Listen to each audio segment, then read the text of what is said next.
دی ہمیں آزادی کی دنیا ہوئی حیران، اے قائد اعظم تیرا احسان ہے احسان، یوں دی ہمیں آزادی کی دنیا ہوئی حیران، اے قائد اعظم تیرا احسان ہے احسان۔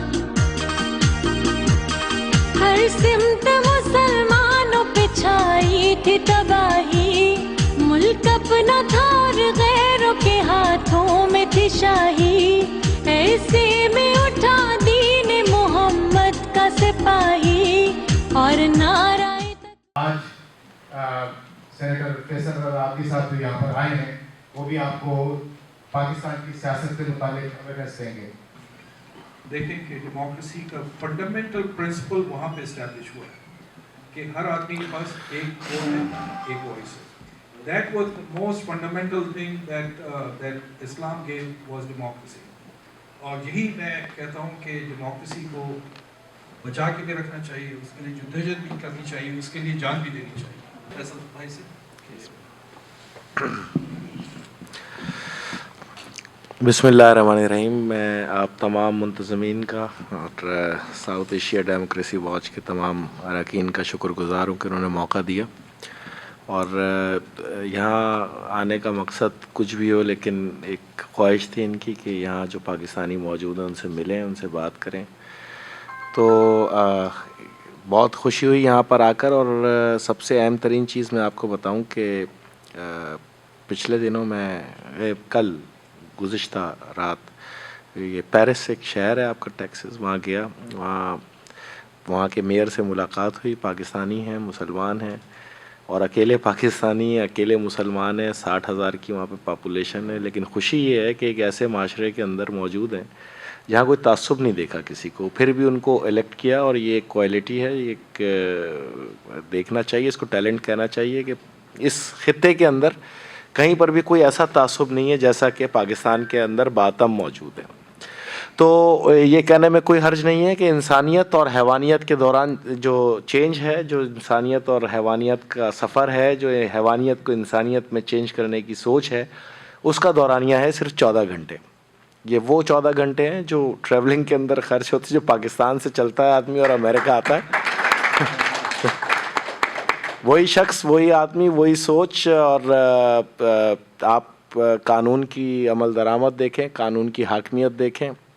ہم بے شک ان پہ لاکھ تنقید کریں، پاکستان میں رہ کے پالیسیز کو ہم نشانہ بنائیں، لیکن ہمیں یہ بات ماننی پڑے گی کہ ہم ایک ایسے خطے میں بیٹھے ہیں جہاں واقعی میں نے کوئی نسلی یا مذہبی تعصب کو قطعاً نہیں دیکھا، اور میں نے یہاں دیکھا کہ اگر کوئی ٹیلنٹ رکھتا ہے کسی کے اندر، اگر ول ہے آگے بڑھنے کی، تو یہ معاشرہ اس کو سپورٹ کرتا ہے۔ اور قانون پسندی کا یہ عالم ہے کہ میں شاید پاکستان کے کراچی ایئرپورٹ کے اندر مجھے خود احساس ہوا کہ میں نے ایک پورا پیکٹ سگریٹ پیا ایک ٹرانزٹ کے اندر، اور یہاں آ کے آج بھی مجھے باہر جا کے سگریٹ پیا تو یہ چینج میرے اندر ہے نا، میں انسان ہوں، تو یہ فالٹ بھی میرے اندر ہے۔ ہاں ایک چیز ہے کہ جو انصاف کی یہاں عمل درآمد ہے، شاید میرے ملک کے اندر نظام انصاف نہیں ہے۔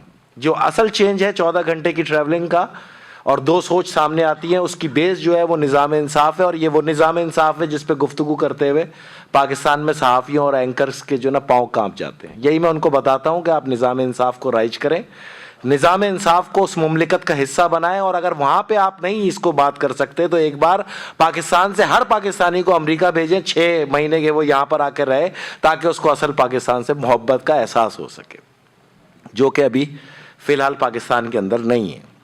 تو سوچ اور شعور کی منزلیں بہت کم ہیں، بہت ساری چیزیں ہم نے بھی یہاں سیکھی، بہت ساری ریسرچ ہم نے بھی یہاں کی ان کچھ گزشتہ دنوں کے اندر، جو آپ آنے والے دنوں میں پاکستان کے ٹیلی ویژنس پہ دیکھیں گے۔ لیکن میں آپ کو یہ بات حقیقت بتاتا جا رہا ہوں، اور اس کہنے میں کوئی عار نہیں ہے کہ ہم اخلاقیات میں، انسانیت میں، سوچ میں، ریسرچ میں ہم امریکہ سے 100 سال پیچھے، اس پہ کوئی دو رائے نہیں ہے، خاص طور پہ ہم پاکستانی۔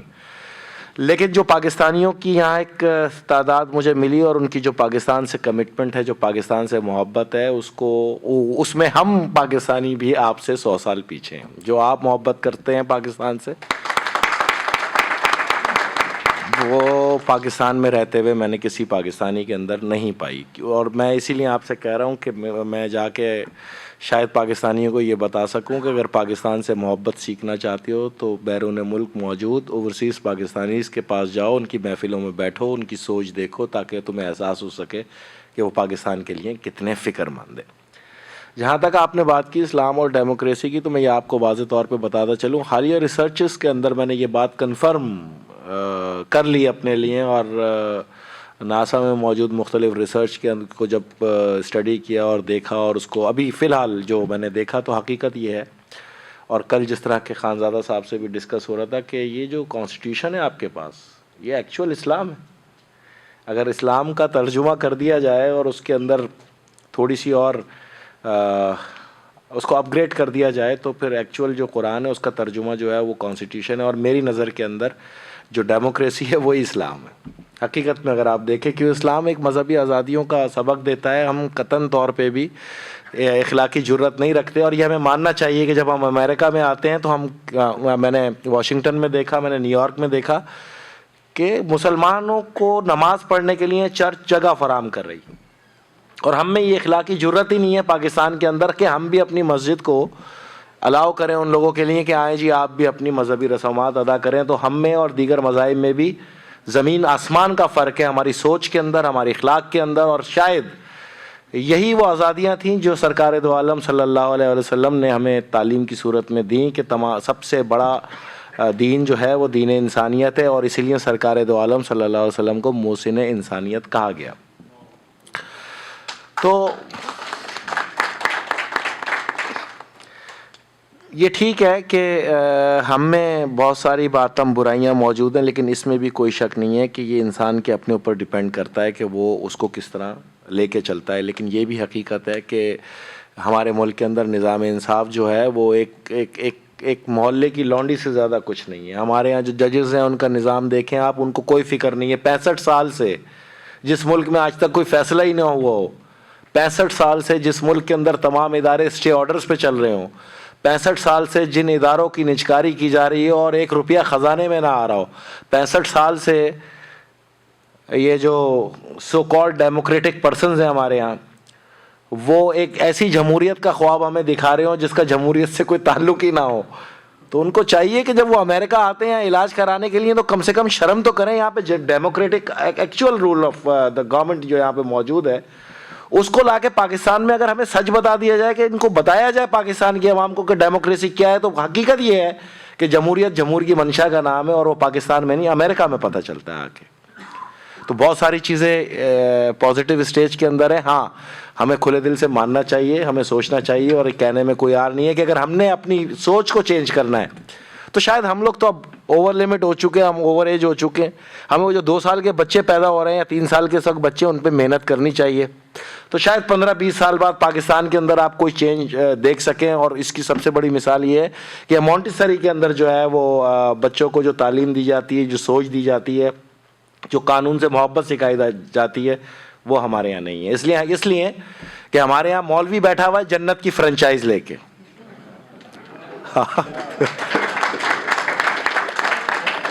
جس کا خود اپنا واسطہ نہیں جنت سے, وہ جنت بانٹ رہا ہے پاکستان میں بیٹھ کے, اور میرے جیسا آدمی یا ہم جیسی سوچ رکھنے والے لوگ اس کے پاس جا رہے ہیں جنت لینے کے لیے, اور یہ بھی نہیں دیکھتے کہ اس کا کیریکٹر کیا ہے. میں نے تو امریکہ کی کسی پارلیمنٹ کے اندر یا یورپ کی پارلیمنٹ کے اندر کسی پادری یا پوپ کو پارلیمنٹ میں نہیں دیکھا. میں نے انڈیا کے اندر کسی پنڈت کو کی پارلیمنٹ میں نہیں دیکھا, لیکن میں نے مولوی کو دیکھا جو پارلیمنٹ میں بھی موجود ہے اور ممبر رسول پہ بھی بیٹھا ہوا ہے. ٹھیکہ لے لیا اس نے پاکستان کے اندر اس چیز کا. اور نفرتوں کا یہ عالم ہے کہ آپ چرچ کو تو کیا الاؤ کریں گے, یا کسی عیسائی بھائی کو تو آپ کیا الاؤ کریں گے. آپ تو ایک فرقے کو دوسرے فرقے کے اندر قبول کرنے کے لیے تیار نہیں ہے. تو یہ جہلیت کا عالم ہے. تو یہ وہ چیزیں ہیں جی جو میں پاکستان کے اندر پچھلے 7-8 سال سے بتاتا رہا, اور میں آپ کو یہ حقیقت بتا رہا ہوں کہ لوگ مجھ سے کہتے ہیں کہ بولنے سے کیا ہوتا ہے, بولتے ہی رہتے ہو خالی. تو میں ان کو بتاؤں کہ بھائی مجھ پہ نہ جاؤ, سرکار دو عالم صلی اللہ علیہ وآلہ وسلم کے قول پہ جاؤ کہ ظالم اور جابر حکمراں کے آگے کلمہ حق بلند کرنا سب سے بڑا جہاد ہے. کہیں نہیں کہا سرکار نے کہ تلوار اٹھانا جہاد ہے, تیر چلانا جہاد ہے, بندوق چلانا جہاد ہے, جہاز چلانا جہاد ہے. نہیں, جھوٹے کے منہ پہ کلمہ حق بلند کرنا سب سے بڑا جہاد ہے, چاہے وہ ظالم حاکم ہی کیوں نہ ہو, چاہے وہ اس ملک کا قاضی القضاء ہی کیوں نہ ہو, جس کو آپ چیف جسٹس کہتے ہیں. اور پھر جس طرح وہ اس پہ ایک شعر ہے جو میں بالکل اکثر پڑھتا رہا ہوں پچھلے 5-6 سال سے, آج کل اکثر لوگ پڑھ رہے ہیں لیکن میں پھر پڑھ دیتا ہوں کہ ایکچوئل فالٹ کیا ہے. وہ یہ ہے کہ چلتے ہیں دبے پاؤں کوئی جاگ نہ جائے, غلامی کے اسیروں کی یہی خاص ادا ہے, ہوتی نہیں جو قوم حق بات پہ یکجا, اس قوم کا حاکم ہی فقط اس کی سزا ہے. تو مجھے بہت خوشی ہوئی, میں نے یہاں پاکستانیوں کو ترقی کی منزلوں پہ جاتے ہوئے دیکھا, اور آج میں اپنے ساتھ کے لوگوں کو بول رہا تھا اگر کوئی ترقی کر رہا ہے تو اس کو داد دو, اس کو شاباش دو. وہ ہجرت کر کے اس ملک میں آیا, جس حال میں بھی آیا ترقی کی, یہاں پہ کوئی ٹیکس نہیں چرا سکتا, یہاں کوئی قانون کی خلاف ورزی نہیں کر سکتا. یہ اس کی قابلیت ہے کہ وہ ترقی کرتے کرتے ان منزلوں پہ پہنچا. اور پاکستان کا سب سے بڑا المیہ یہ ہے کہ پاکستان کے اندر جو کریم ہے, چاہے ڈاکٹرز ہوں, انجینئرز ہوں, ٹیکنیشینز ہوں, انفراسٹرکچر کو تعمیر کرنے والے ہوں, کوئی بھی ذہن کے لوگ ہوں, وہ سب کے سب پاکستان سے ہجرت کر گئے کیونکہ پاکستان کے اندر میرٹ نہیں, اور مجھ جیسے سیاستدان وہاں رہ گئے. تو پاکستان کے اندر جو سب سے نالائق ترین شخص ہوتا ہے وہی لیڈر اور سیاستدان ہوتا ہے. اس کا آپ میرے سے پوری گارنٹی لے لیں. اس کی وجہ ہے, اس کی وجہ یہ ہے کہ ان کے جن کے ہاتھ میں یہ معاشرہ رہا, انہوں نے ڈی میرٹ کیا. انہوں نے یہ نہیں دیکھا کہ سوویت یونین کے ٹوٹنے کی وجہ کیا تھی. سوویت یونین کے ٹوٹنے کی 2 وجوہات سامنے آئیں, ایک میرٹ کا ڈی میرٹ ہو جانا, دوسرا ان کے تمام قومی اداروں کی نجکاری کر دینا. اور یہی صورتحال پاکستان کے اندر بھی چل رہی ہے, وہی سوچ چل رہی ہے. 35 لاکھ سے زیادہ تکفیری دہشت گرد اس وقت پاکستان کے اندر موجود ہیں, جن کا ٹھکانہ جو ہے مدارس ہیں, مسجد ہیں, اور وہاں پہ آپ کا قانون نہیں جا سکتا. وہاں آپ کے قانون کو اگر جائے گا تو وہ مسجد پہ حملہ تصور ہو جاتا ہے. ایون کہ ایک دوسرے پہ کفر کے فتوے لگانا, اسلحے کی کھلے عام نمائش وہاں کا ایک کلچر بن چکا ہے. اور یہ تمام مدارس اور مساجد جو ہیں پچھلے 15 سال کے اندر انہی جمہوری حکومتوں کے مرہون منت ہیں. تو ایک سوچ جو 1978 کے اندر ضیاء الحق کی شکل میں سامنے آئی, جس سے ہم اور آپ سب نبرد آزما رہے, وہ سوچ جب چینج ہوئی 2000 کے اندر, تو سوچ کو لے کے چلتے چلتے آخر بالآخر 2015 آ گیا, 82,000 لاشیں دے دیں. لیکن اب بھی میں آپ سے معذرت کے ساتھ یہ کہوں گا کہ پاکستان کے اندر سب سے بڑا مسئلہ یہ ہے کہ جس کے گھر میں لاش ہے فکر صرف اس کے گھر کے اندر ہے, جس کے گھر میں نہیں ہے وہ کہتا ہے بھائی میرا کیا ہوا. لیکن میں یہ آپ کو حقیقت بتاؤں کہ جو خطرات وہاں موجود ہیں, وہاں آج ہماری باری تو کل تمہاری باری. یہ صورتحال آ چکی ہے, ڈی میرٹ ہو چکا ہے پاکستان کے اندر. اس کے تمام اداروں کو پرائیویٹائز کیا جا رہا ہے. پرائیویٹائز کرنے کی بھی ایک صورتحال ہوتی ہے کہ آپ ٹینڈر کال کرتے ہیں, سب سے پہلے آپ اپنے ملک کے جو باہر باشندے ہیں ان کو کال کرتے ہیں, ان کو کہتے ہیں کہ آئیے آپ ہمارے ملک کے اندر پروڈکٹ لیجئے, ہمارا ادارہ پرائیویٹائزیشن کے لیے اندر جا رہا ہے. میں سینٹ میں چیخ کے مر گیا کہ اگر آپ پرائیویٹائزیشن کرنا چاہتے ہیں تو آپ اوورسیز پاکستانیز کو کال کریں. سب سے پہلے حق ان کا ہے جنہوں نے باہر جا کے تجربہ حاصل کیا, تجربے کے ساتھ کوالٹی لی اور انہوں نے وہاں پہ بزنس ڈیولپ کیے. ان کے پاس یہ شعور ہے کہ وہ اس اداروں کو نقصان سے نکال کر اور مفاد میں لا کے پاکستان کے حوالے کر سکتے, پاکستان کے اندر ٹیکسیشن کا نظام بنا سکتے ہیں. لیکن نہیں, کیونکہ ہمارے یہاں ایمان ہے, عربی جھبا پہن کے آ جاؤ, پیچھے جو کچھ کر لو سب پاک. 2,000 ارب روپے کا ادارہ PIA بیچ دیا گیا. میں چیخ رہا ہوں پاکستان میں, کوئی ہے جو اس پہ آواز اٹھائے؟ مگر میری ہی آواز چل رہی ہے اور کسی کو کوئی فکر ہی نہیں ہے. 2 روپے آپ کے اکاؤنٹ میں نہیں آئے اور اتنا بڑا ادارے کی پرائیویٹائزیشن کر دی گئی. 63 اداروں کی پرائیویٹائزیشن کی جا رہی ہے. یہی تو ہمارا ریونیو جنریشن کے ایک ادارے تھے جن سے ریونیو کلیکٹ کر کے ہم بجٹ بنایا کرتے تھے. تو ہمیں یمن کی طرح تاریکیوں میں دھکیلا جا رہا ہے کہ چند 4-6 ارب ڈالر ہمیں ملے سال کے اور اس سے ہم بجٹ کو بنائیں. تو پاکستان کے ساتھ سب سے بڑا جو غلط سلوک کیا وہ پاکستان کے سیاستدانوں نے کیا. اور حد یہ ہو گئی کہ اب گراس روٹ تک کرپشن جو ہے وہ اتنی انوالو ہو چکی ہے کہ جس کا 100 روپے کا داؤ ہے وہ 100 روپے چرا رہا ہے, جس کا 1000 روپے کا داؤ ہے وہ 1000 روپے چرا رہا ہے, جس کا 1 ارب کا داؤ ہے وہ 1 ارب چرا رہا ہے. اور حد تو یہ ہو گیا, میں نے اپنے میزبانوں کو بتایا کہ بھائی میں نے 3 سال بعد یہاں پہ آ کے گوشت کھایا, تو انہوں نے مجھ سے پوچھا کیوں؟ میں نے اس لیے کہ پاکستان میں بوٹی دیکھتا ہوں تو مجھے کتا نظر آتا ہے.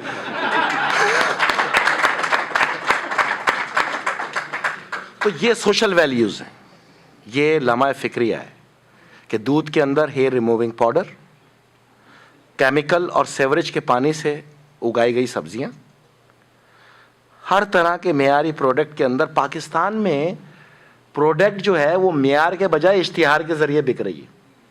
تو جس ملک میں پروڈکٹ معیار کے بجائے اشتہار کا واسطے بکنا شروع ہو جائے, وہاں انڈسٹریل زونز ایک خواب ہے, وہاں مین پاور ایک خواب ہے, وہاں پاکستان کے اندر سرمایہ کاری ایک خواب ہے. اور اب تو پیناما لیکس آپ کے سامنے آ چکی ہیں. اس پیناما لیکس کو بتاتے ہوئے مجھے 8 سال ہو گئے, اور اب تو پیناما والوں نے بھی بول دیا کہ نواز شریف اس کے اندر 2000 میں کنوکٹ ہوا تھا. پھر بھی آپ کے یہ سیاستدان, لیڈر, یہ صحافی ماننے کے لیے تیار نہیں ہے, کیونکہ یلو جرنلزم کا اس وقت سب سے بڑا مرکز دنیا کے اندر اگر ہے تو پاکستان.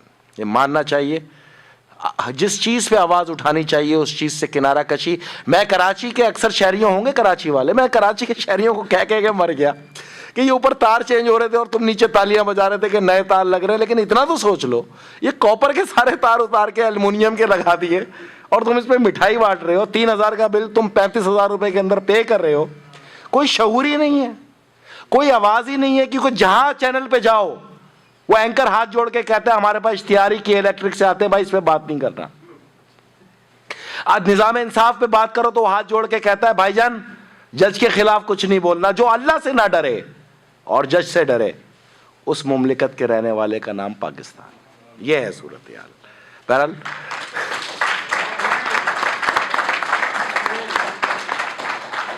میرا بہت خواہش ہوئی, میرا بڑا دل کیا کہ میں یہاں آپ لوگ کی طرح آ کے رہوں, کیونکہ یہاں میں نے 15 کلومیٹر واک کی 7 سال بعد گیلویسٹن نام اس کے ایریے کا, گیلویسٹن میں جا کے میں نے 18 مچھلیاں پکڑی ایک رات میں اکیلے بیٹھ کے. انہوں نے مجھ سے پوچھا یہ کیا کر رہے ہو, میں نے بولا یار میرے پاس بس پاکستان میں یہی چیز نہیں ہے جس کا نام آزادی ہے.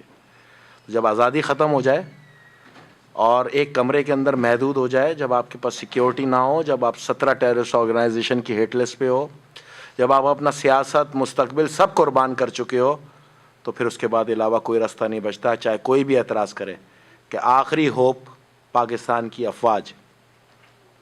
بے شک یہ ڈیموکریٹک سوچ رکھنے والا ملک ہے, لیکن میرے ملک میں جس چیز کی ضرورت ہے اس کے لیے بابر نامہ پڑھ لیجئے. شہنشاہ بابر ملتان سے گزر کے ایران پہنچا, فارس کی سرزمین پہ اس کا استقبال کیا. اس نے بولا کہاں سے آ رہے ہو, کہتا ہے میں اس سرزمین سے آ رہا ہوں ہوتا ہوا جس نے ہر حملہ آور کا ڈھول بجا کے استقبال کیا. ایک عالمی جنگ کے شاخسانے نظر آ رہے ہیں, وہ پاکستان کو خدا نخواستہ ایک بار پھر توڑنے کا سبب بن جائیں گے. صورتحال یہ ہے کہ بلدیات میں اور قومی الیکشنز کے اندر پٹھان نے پٹھان کو منتخب کیا, پنجابی نے پنجابی کو منتخب کیا, سندھی نے سندھی کو منتخب کیا, بلوچ نے بلوچ کو منتخب کیا, گلگتی نے گلگتی کو منتخب کیا. تو یہی تو وہ ہیومن شیلڈز ہیں جو پاکستان کو توڑنے کی جانب گامزن کر رہی ہیں, جب پنجابی سندھی کو قبول نہیں کر رہا, سندھی بلوچ کو قبول نہیں کر رہا. نفرتوں کا یہ عالم ہے کہ میں آپ کو بتا نہیں سکتا. بس میں یہی کہہ سکتا ہوں کہ پاکستان میں اس وقت جس چیز کی ضرورت ہے اس چیز کا نام ہے ڈنڈا. وہ جتنا جلد آ جائے اتنا ہی اچھا ہے. آپ سے سوال لیتے ہیں, بس آپ جو آپ کے ذہن کے اندر چیزیں ہیں وہ آپ بالکل ایک ایک کر کے. میں بیٹھا ہوں آپ کے پاس, میرا کوئی کام ہی نہیں ہے, میں نے یہاں سے جانا ہے, واک کرنی ہے اور کچھ نہیں کرنا. فیصل صاحب میرا نام مونا کاظم شاہ ہے, میں جرنلسٹ ہوں, سوشل ایکٹیوسٹ. پٹی بہاودیر کا ایشو آپ سے بھی پروگرام سے پہلے ڈسکس ہو رہا تھا, جہاں کرسچنس کو فورس کنورژن پہ مسلط کیا جا رہا ہے ان پہ, اور پروٹیکشن دینے کے لیے حکومت تیار نہیں تھی. Civil society came together again this time, اور بڑی مشکل سے یہ معاملہ رفع دفع ہوا ہے. جمعے کا دن ہمارے لیے بہت مشکل دن تھا اور مشکل سے خطرہ ٹلا ہے, لیکن پھر سے کبھی بھی اٹھ سکتا ہے. دوسری چیز ہے ہزارہ, کوئٹہ کے ہزارہ کے اوپر جو میسیکر ہوتا ہے جس طرح سے. اور تیسرا جو ہے لال مسجد کے حوالے سے میں بات آپ سے پوچھنا چاہوں گی کہ آخر ایک آدمی جو داعش کے اوپر اپنی الیجنس پلیج کرتا ہے اپنے سارے اپنی آرمی کے ساتھ, کیوں نہیں اس کو ہماری حکومت گرفتار کرتی؟ آخر کیا ایسی مصلحت ہے اور کیا اس آدمی کے پیچھے پاور ہے جو مولوی عبدالعزیز جو ہے وہ گرفتاری سے بالکل آزاد گھوم رہے ہیں ایک سال؟ شکریہ آپ کا. ایک ایک کر کے جواب دے دیتے ہیں آپ کو. سب سے پہلے تو منڈی بہاؤدین کے اندر دیکھیں, کرسچنز ہوں, احمدی ہوں, ہندو ہوں, سکھ ہوں, ان کے ساتھ تو میں نے ابھی آپ کو ایک چھوٹی سی مثال دی کہ یہ ایک کرسچن سوچ کا ملک ہے اور اخلاقیات کا یہ عالم ہے کہ تعمیری چیزوں کو گفتگو کرنی چاہیے نا کہ وہ انہوں نے ہمیں چرچ فراہم کی ہے نماز پڑھنے کے لیے اور یہاں مولویوں کو کوئی آگ نہیں لگتی کہ اس کو کوئی طہارت کرو, اس کو کوئی پاک کرو, اس پہ کوئی اللہ کا مینار ہو, کوئی گنبد ہو, کوئی اللہ کا نام ہو. بس جاتے ہیں جی نماز پڑھ لیتے ہیں اور وہاں آ کے جو ایک دوسرے کو قبول نہیں کرتے. تو پست سوچ کا یہ عالم ہے کہ ہم بندوق کی نوک پہ لوگوں کو اسلام قبول کروا رہے ہیں. اگر بندوق کی نوک پہ اسلام قبول کرنا ہوتا تو سرکار دو عالم صلی اللہ علیہ وسلم کا اعلان اسلام سے قبل صادق اور امین کا لقب ان کو نہیں ملتا. صادق اور امین کے لقب کے بعد بلکہ میں آپ کو ایک اور قصہ بتاؤں کہ ایک مجمع تھا, اس پہ سرکار تشریف لے گئے اور کہا انہوں نے کہ اگر میں تمہیں یہ کہوں کہ اس پہاڑ کے پیچھے فوج ہے تو تم کیا مانو گے؟ تو کافر اور مشرکوں نے کہا کہ بالکل ہم مانیں گے کیونکہ آپ صادق اور امین ہیں. اور کہنے لگے کہ اگر تم جا کے دیکھو اور وہاں فوج نہ ملے تو پھر تم کیا کہو گے؟ تو کافر یہ کہتے تھے کہ ہم پھر بھی یہ کہیں گے کہ آپ واقعی صادق اور امین ہو, اندھے ہم ہو گئے کہ ہمیں دکھ نہیں سکا. جس کے بعد اعلان اسلام ہوا تو یہ ہماری پستی کی سب سے بڑی نشانی ہے, ہماری اخلاقیات کی سب سے بڑی نشانی ہے. اور ہمیں یہ ماننا چاہیے کہ دنیا کے دیگر تمام مذاہب سے سب سے پست ترین سطح پہ جہاں ہم کھڑے ہیں وہ مسلمان ہیں. یہاں تک کہ میں ان پاکستانیوں کو یہ بتاتا رہا 2010-11 کے اندر سینٹ میں چیخ کے کہ تم اللہ اکبر کہہ کے جو گلے ذبح کر رہے ہو, یہ باہر موویز دکھائی جا رہی ہیں, لوگوں میں خوف پیدا ہو رہا ہے. اور سب سے بڑی نشانی یہ ہے کہ ابھی چلتے ہیں ایئرپورٹ پہ اور نعرہ تکبیر مارتے دیکھیں سب بھاگ جائیں گے, حالانکہ ہم کہہ رہے ہیں اللہ اکبر, اللہ بہت بڑا ہے, اس پہ لوگ بھاگ گئے. تو یہ سوچ ہے اور اس میں زیادہ گھبرانے کی ضرورت نہیں ہے. میں آپ کو ایک چھوٹی سی مثال دوں کہ کعبے پہ سرکار دو عالم صلی اللہ علیہ وآلہ وسلم کھڑے ہیں اور اعلان کر رہے ہیں, مسلمانوں کو بتا رہے ہیں کہ مشرق سے ایک فتنہ اٹھے گا خارجیت کا قیامت سے پہلے, جن کے بال لمبے ہوں گے, داڑیاں گھنی ہوں گی, روانی سے قرآن پڑھیں گے, حلق سے قرآن نہیں اترے گا, ذبح کریں گے لوگوں کو اور حیوانیت کی مثال قائم کریں گے. تو آپ کعبے پہ جب کھڑے ہوئے تھے تو مشرق میں پاکستان تھا نا, تو ہم ہی تو وہ مینوفیکچرنگ فیکٹری ہیں, ہمارے یہاں نہیں ہوگا یہ جانورزم تو پھر کہاں ہوگا؟ ہم اور افغانستان ہی تو مشرق ہیں, تو ہمیں تو رسول نے کہا ہے کہ یہاں پہ پیدا ہوگا. لیکن مسئلہ یہ ہے کہ کئی مومن بھی تو موجود ہیں, کچھ اچھے علماء دین بھی موجود ہیں, کچھ اچھے علماء بھی موجود ہیں, کوئی اتحاد بین المسلمین والے بھی موجود ہیں, لیکن انسانیت سب سے بڑی چیز ہے. ہم بندوق کی نوک پہ اسلام نہیں پھیلا, سرکار کے کردار پہ پھیلا. تو بس اس سوچ کو جو لوگ ٹی وی کے اوپر پروموٹ کر رہے ہیں یا اس کو مضبوط کر رہے ہیں, آپ کچھ نہیں کر سکتے. سوشل میڈیا پہ ان سے پوچھو کہ جانوروں, تم کن جانوروں کو سپورٹ کر رہے ہو؟ ہیں چند چہرے ہمارے ٹیلی ویژن پہ, صبح شام وہ داعش کو اور IS کو سپورٹ کر رہے, وہ جھوٹ بول رہے ہیں ہمارے پاکستان میں بیٹھ کے کھلے عام. یہی وہ لوگ تھے جو طالبان کو سپورٹ کرتے تھے, یہی وہ لوگ تھے جو افتخار چودھری کے بوٹ پالش کیا کرتے تھے. آپ لوگ بھول گئے ان چہرے کو, آپ لوگ کو یاد نہیں رہی یہ چہرے, یا شاید آپ کی بھی میموری پاکستان کی طرح کم ہو گئی ہے پولیو ڈراپس پی کے. تو حقیقت یہ ہے کہ یہ جانور ہیں, ان کو ایک ہی سلوک کیا جا سکتا ہے کہ جانور کو مارنے کے لیے جانور بننا پڑتا ہے. سرکار نے کہا جہاں ملے پکڑو اور قتل کر دو, تو یہ اختیار فوج کو دے دیا جائے جیسے شمالی وزیرستان میں دیا. 1 لاکھ سے زیادہ دہشت گردوں کو ہم نے مارا ہے 2013 سے لے کے اب تک, لیکن ختم ہی نہیں ہوتے. پھر آ جاتے ہیں مدرسوں میں بیٹھے ہوئے, مسجدوں میں بیٹھے ہوئے, اور اسی طرح لوگوں کو بندوق کی نوک پہ اسلام قبول کرا رہے ہیں. میں آپ کو مثال دے رہا ہوں پیرس شہر کی, پیرس ٹیکسس کی. ڈاکٹر ارجمن ہاشمی میئر, واحد مسلمان, واحد پاکستانی, لیکن تمام کمیونٹیز نے اس کو الیکٹ کیا, کوئی تعصب ہی نہیں ہے. تو یہی چیز پاکستان میں آنی چاہیے نا, یہی سوچ پاکستان میں آنی چاہیے, اور وہ آپ لوگ صحیح طرح پھیلا سکتے ہیں کیونکہ یہ شعور آپ نے یہاں دیکھا ہے, آپ اس چیز کو ایکسیپٹ کر چکے ہیں, آپ اس کو اپریشیٹ کرتے ہیں. نمبر 2 آپ کا ہزاراز. اگر پاکستان میں میرٹ آ جائے, اگر پاکستان میں میرٹ پہ یہ کوٹا سسٹم ختم ہو جائے جو ایکچوئل فساد کی جڑ ہے, اور میرٹ آ جائے, تو ان میں اتنی قابلیت ہے کہ 60% پوسٹیں جو ہیں وہ صرف ہزاروں کے پاس. اتنے قابل لوگوں کو پچھلے 15 سال سے میں نے ایک 4 دیواری میں جو 500 ایکڑ پہ مشتمل ہے محدود دیکھا. میں ہر سال جاتا ہوں ان کے پاس, اور ایون کہ ان کے پاس اجازت ہی نہیں ہے کہ وہ سڑک کراس کریں, جہاں وہ سڑک کراس کرتے ہیں وہیں مارے جاتے ہیں. کوئی اسکول, کوئی یونیورسٹی, کوئی کالج ان کو لینے پہ تیار نہیں. پھر آسٹریلین گورنمنٹ نے اور کینیڈین گورنمنٹ نے قدم اٹھایا اور ہمارے ملک سے سب سے اہم ترین ہماری کریم، ہمارا ایکچول تعلیمی چیمپئنز کو اپنے ملک میں لے گئے. لیکن پاکستان کی حکومت میں یہ شرم نہیں ہے کہ ان کو پروٹیکٹ کرنے کے لیے ان دہشت گرد تکفیریوں کے اوپر کارروائی کرے جو سڑک کے سامنے مسجدوں کے اندر کھلے عام اسلحے لے کے بیٹھے ہیں.